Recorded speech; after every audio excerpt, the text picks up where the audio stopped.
Donc, si vous avez bien suivi le chapitre précédent, eh bien, vous avez installé Node.js, vous avez exécuté vos premiers scripts et peut-être même lancé un petit serveur local. Donc, cette fois, on va parler d'un aspect central de Node.js qui est la programmation asynchrone.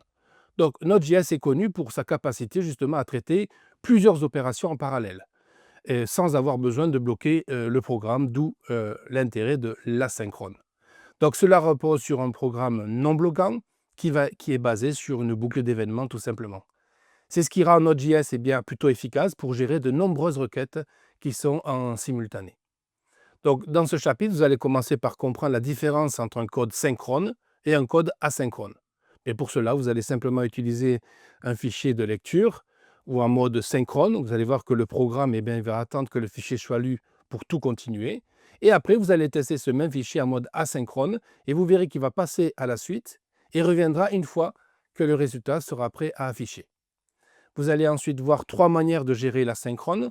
Alors, les callbacks, donc c'est une fonction appelée une fois que l'opération est terminée. Les promises, qui sont là pour enchaîner plusieurs actions sans entrer dans le callback hell. Et enfin, async await, qui est un code plus clair et plus lisible.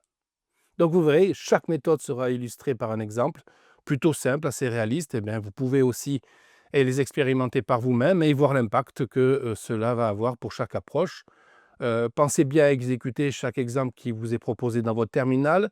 Vous verrez que la pratique, comme d'habitude, est essentielle pour assimiler les logiques d'asynchronisme.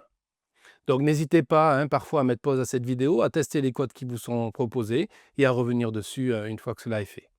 Dans le prochain chapitre, nous allons aborder un sujet tout aussi important, la gestion des sessions dans une application web Node.js. Et vous verrez comment suivre les connexions utilisateurs, comment stocker des données entre les requêtes et aussi sécuriser les sessions.